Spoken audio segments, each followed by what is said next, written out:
हमें बिल्कुल क्रिएट नहीं करनी चाहिए। हमने पहले भी बोला, मैंने ग्रुप्स में भी बोला है, 16 तारीख मिस्टर ऐश ने जस्ट रैंडम बात बोली थी असल में। कुछ वो अब मालूम नहीं लोग क्यों ऐसे समझते हैं। It was just a random talk, okay, mister Ash की, और उसको उसको स्टेटमेंट बना दिया गया बहुत बड़ी, कि 16 तारीख को कट ऑफ डेट है, 16 तारीख के बाद ट्रैफिक शुरू हो जाएगी, ये हो जाएगा, वो हो जाएगा, ब्ला ब्ला ब्ला ब्ला ब्ला, राइट। एंड तो यूट्यूब वाले तो है ही उसमें, सोशल मीडिया और भी, फेसबुक पे भी कुछ लोग हैं, तो वो भी हाइप उसी टाइम वो स्टेटमेंट बन जाती है बेसिकली। उसको जब लिख के बोल देते हैं या बोल के उसको वीडियो में बोल देते हैं, तो वो, तो जो नॉन जो जो जिन लोगों ने चीजें नहीं देखी होगी उनके मन में वही चीज बैठ जाती है, क्योंकि वो लोग वही चीज देख रहे हैं और वो सच्चाई से कोसों कोसों दूर चले जाते हैं वो लोग। उसमें बहुत सारे लोगों का हाथ भी होता है। तो इसलिए मैं हमेशा ये कहता हूँ कि go with the flow, first confirm it, उसके बाद कुछ मुंह से निकालो, कुछ बोलो। जब मिस्टर ऐश आके कुछ चीजें बोलेंगे, उनका कहने का मतलब समझा करो, राइट, कि ठीक है उनके दिमाग में कुछ चीज है कि हम लोग ऐसा कुछ करने वाले हैं, but let's see what happen, ऐसी एक चीज होनी चाहिए, ओके। तो उन्होंने भी ऐसे ही लिया एक जस्ट सेंटेंस बोला, उसको पता नहीं इतना हाइप क्रिएट कर दिया। तो ऐसे मत किया करो। Things are moving in right direction. एक सिस्टम चल रहा है पीछे बैक एंड के ऊपर, तो कहीं ना कहीं पे आके कंपाइल करना होता है सिस्टम को। तो मिस्टर एश ने वो सारा सिस्टम को कंपाइल किया है कि मुझे ऐसे ऐसे करके लोग जो भी उसमें हो जाएंगे, और उसमें वो मुझे इंक्लूड कर लेने हैं।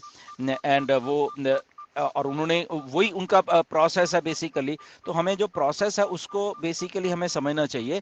हमें जो हाइप क्रिएशन वाली मुझे समझ लगती है अभी इस सिचुएशन में आके, हमें ऐसी हाइप क्यों क्रिएट करनी है बहुत सारे लोगों को, क्योंकि हमें यही हमने सीखा है, यही हमने सारी चीज़ों को अपने आप में किया है कि हमें ऑथेंटिक रहना है जितना भी रह सकें, और हाइप नहीं क्रिएट करनी। पता नहीं कितनी बार हमने बोला है, तो वो आगे से आगे चलता रहता है। बट एनीवेज, लर्न करा करो, लर्निंग प्रोसेस में हो आप सब लोग हो, हम भी हैं, तो लर्न करा करें। बाकी एवरीथिंग इज सो गुड। आपके सामने मिस्टर ऐश कुछ चीज़ें ला के रखने वाले हैं अभी, शायद आज ही कुछ आ जाए, कुछ आने वाले 2-4 दिन में वेबिनार होने वाला है, वहाँ पे हो जाएगा। So all good.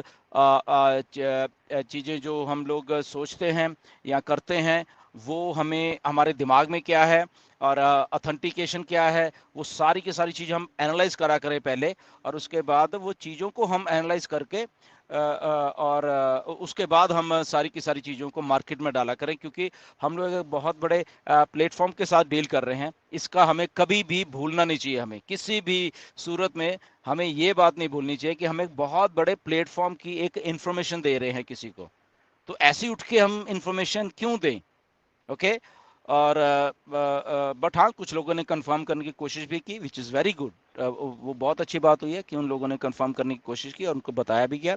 इवन मैंने भी पोस्ट डाली थी कि अगर हम सब कुछ कर रहे हैं तो वाई हम हमें वेट क्यों करना है। अगर आपने सक्सेसफुल होना है ऑन पैसे में, हमें वेट करने की जरूरत नहीं है। हमें जो भी प्रोडक्ट आते हैं इमीडिएटली इन एंड डन, बात खत्म, ओके। हमें सक्सेसफुल होना है लाइफ में, ओके। और हमें किसी को देख के सक्सेसफुल नहीं होना, हमें खुद के सामने हमारा सिस्टम है, खुद के सामने हमारी सारी चीज़ें हैं, तो हम खुद ही सारा कुछ है बेसिकली, राइट। सो वो सारी चीज़ें आप प्लीज़ प्लीज़ प्लीज़ ध्यान में रखा करें। आगे से भी please don't create a panic, don't create फालतू की हाइप। जब वो चीज़ मिस्टर ऐश कंक्रीट आके बोलेंगे, यस, तब उस चीज को बिल्कुल आप वीडियो बनाइए, बिल्कुल आप जो भी आपने करना है उस लेवल पे जाके जरूर करिए, उसमें कोई आपको रोकेगा भी नहीं कभी भी, राइट। तो वो आई होप कि हमें थोड़ी चीजें सीख लेनी चाहिए अभी। तो बाकी everything is so perfect and nice and